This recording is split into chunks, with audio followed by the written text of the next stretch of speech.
cold open. Imagine for a moment, the year is 1938. The world teeters on the brink of war, a global tension hanging heavy in the air, you know? People are already on edge, apprehensive about what the future holds. Then, on a quiet Sunday evening, a voice crackles through the radio waves across America. It's Orson Welles, a name now synonymous with groundbreaking artistry, broadcasting his infamous War of the Worlds radio drama. It was fiction, a theatrical masterpiece, an adaptation of H.G. Wells' classic novel. But what happened next? Pure chaos, yaani. Across America, a very real panic erupted. People fled their homes in sheer terror, convinced that Martian invaders had landed, that their world was ending right then and there. Families packed their bags, jumped into their cars, desperately trying to escape a threat that existed only in the ether. Why? Because a story, delivered with conviction, with realistic news bulletins and frantic eyewitness accounts, tapped into something primal, something deeply embedded within the human psyche. It tapped into fear. This wasn't just a fleeting moment of mass hysteria, you see. It was a potent demonstration of how fragile our grip on reality can be when confronted with a perceived threat. It showed us how quickly a narrative, however fictional, can bypass our rational minds and plunge us into a state of panic, driving decisions that, in hindsight, seem utterly illogical. It's a perfect illustration of how fear, this ancient, powerful emotion, can hijack our consciousness and dictate our actions, sometimes with devastating consequences. Segment 1. What is fear? The primal program. So, what exactly is this fear we're talking about? Is it just a feeling, like happiness or sadness? Or is there something more profound, more fundamental at play? Basically, fear is our brain's ancient alarm system. It's a complex, multi-layered response, evolved over millions of years to keep us safe, to ensure our survival. Think of our ancestors in the jungle, you know? Spotting a tiger or hearing a rustle in the bushes, that immediate jolt of fear was the difference between life and death. At its core, fear is a biological imperative. When we perceive a threat, whether it's a physical danger or even just a challenging email from the boss, a tiny, almond-shaped structure deep within our brain, called the amygdala, springs into action. This is our brain's personal security guard, constantly scanning the environment for danger. When it detects something it deems threatening, it immediately triggers a cascade of physiological responses. Your heart starts pounding like a drum, your breathing becomes shallow and rapid, your muscles tense up, ready for action. Adrenaline and cortisol, those potent stress hormones, flood your system, sharpening your senses and preparing your body for what we famously call the fight or flight response. Sometimes, there's a third option too, freeze, where you become rigid, hoping the threat passes you by unnoticed. This isn't just some abstract concept, yaani. It's a tangible, physical experience. Your pupils dilate, allowing more light in, making you hyper-aware of your surroundings. Blood rushes to your limbs, preparing you to either confront the danger or make a swift escape. Digestion slows down, because, well, who needs to digest lunch when there's a tiger at your door, right? It's an incredibly efficient, finely tuned survival mechanism. But here's the catch. While our ancestors faced actual tigers, we often face metaphorical ones. Our modern lives, with all their complexities, the looming Emmy, the never-ending deadlines, the fear of public speaking, or even just the anxiety about a social media post, these can trigger the exact same primitive response. Our amygdala, bless its heart, often can't tell the difference between a life-threatening predator and a looming presentation. The result? We live in a state of chronic, low-level fear, constantly on alert, and this, my friends, has profound implications for how we make decisions every single day. Segment 2. The two faces of fear, protector and prisoner. So, we understand that fear is essential for survival. It warns us to look both ways before crossing a busy road, it stops us from touching a hot stove, it makes us cautious in unfamiliar situations. This is rational fear, a protective mechanism that keeps us out of harm's way. It's the voice that says, hey, maybe don't jump off that cliff, okay? And for that, we should be grateful. But fear, like a double-edged sword, has another, far more insidious side.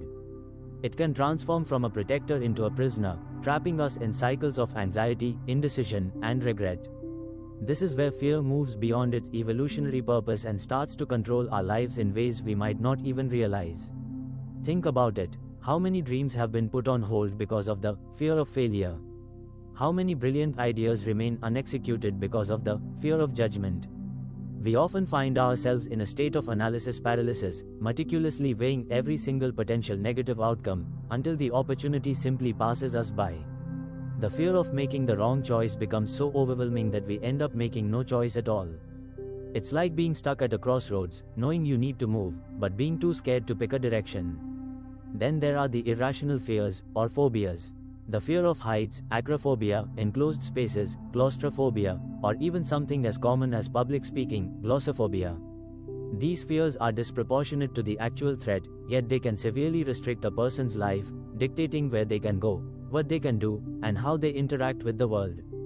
A person with severe social anxiety might miss out on job opportunities or meaningful relationships, not because they lack capability, but because the fear of interaction is simply too potent. This brings us to a crucial point: fear often distorts our perception of reality. It acts like a powerful filter, amplifying potential dangers and minimizing opportunities. It makes us see threats where none truly exist, or exaggerates the ones that do. And this distorted view, yaani, directly influences our decision-making process.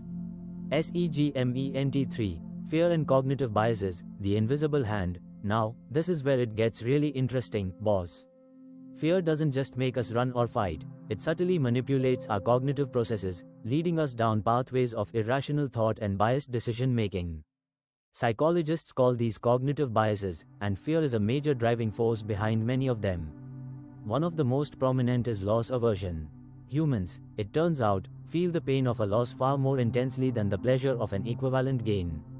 Just imagine, people would rather avoid losing 100 rupees than gaining 100 rupees.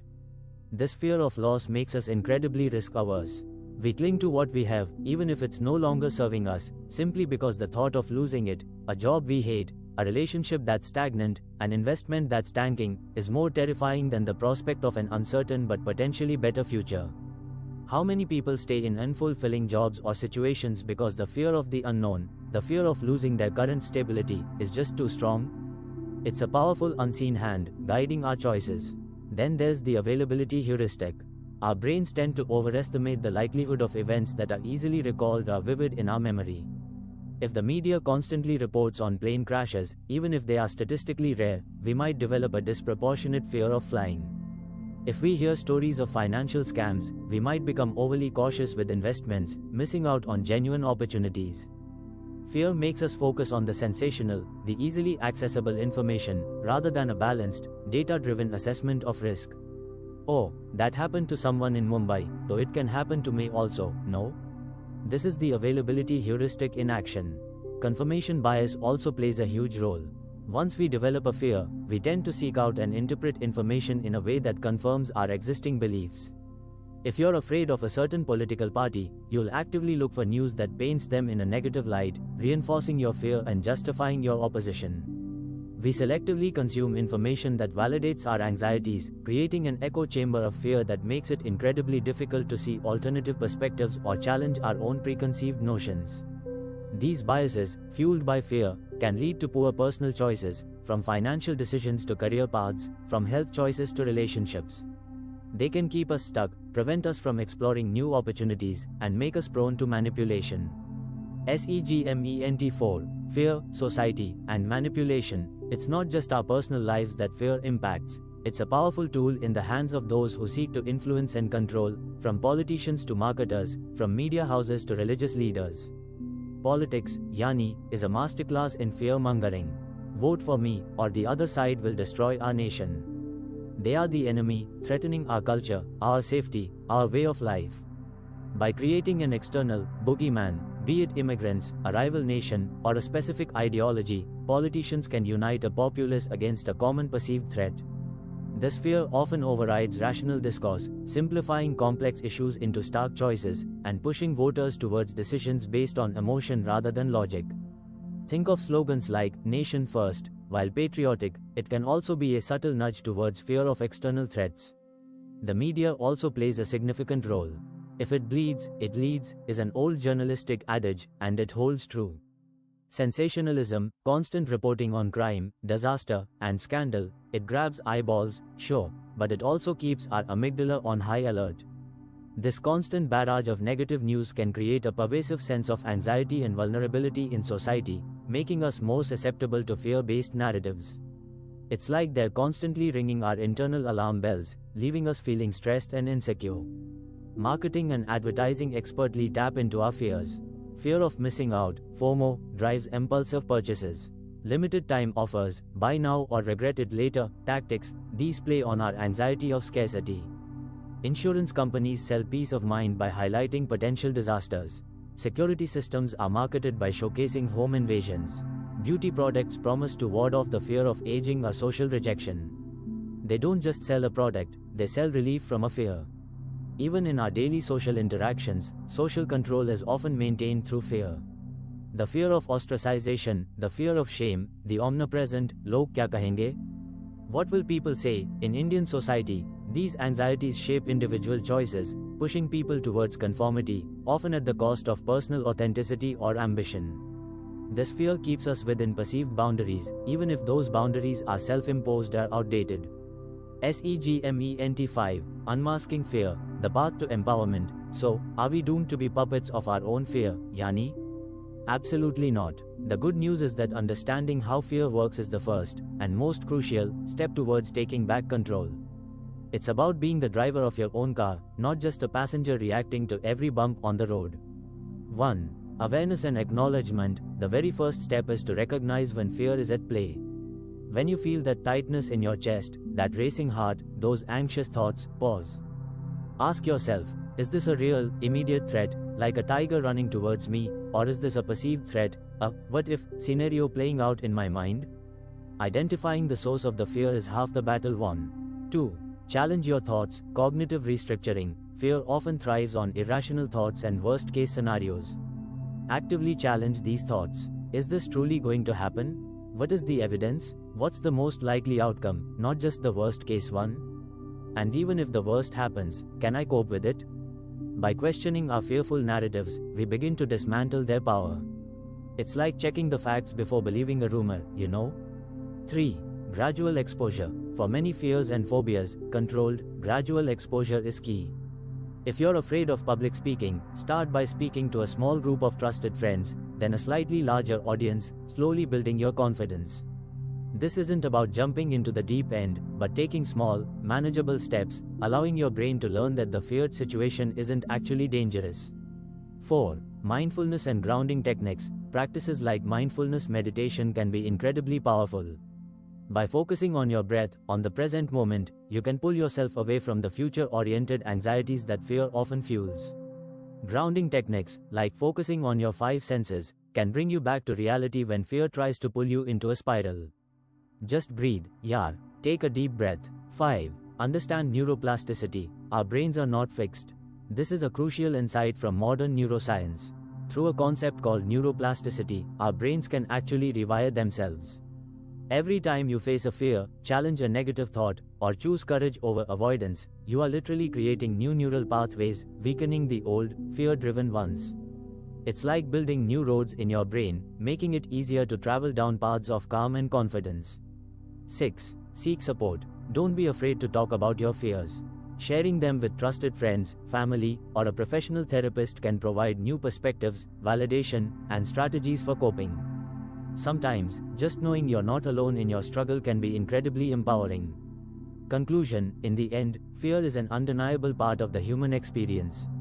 It's an ancient companion, both a guardian and, at times, a formidable adversary.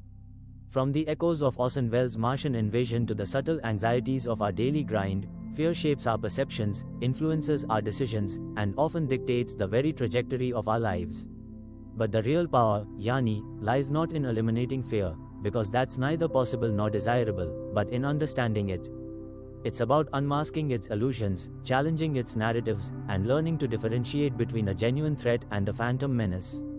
By cultivating awareness, practicing self-compassion, and actively engaging with our fears, we can transform them from controlling masters into insightful advisors. We can learn to listen to what fear is trying to tell us, acknowledge its presence, and then, consciously, choose our response. So, let's not let the shadows dictate our path. Let's step into the light of understanding, reclaim our agency, and navigate the labyrinth of life with courage, clarity, and conviction. Because ultimately, the greatest freedom comes not from the absence of fear, but from the mastery over it. This is Dar Ka Khel, and it's time we learn to play it on our own terms.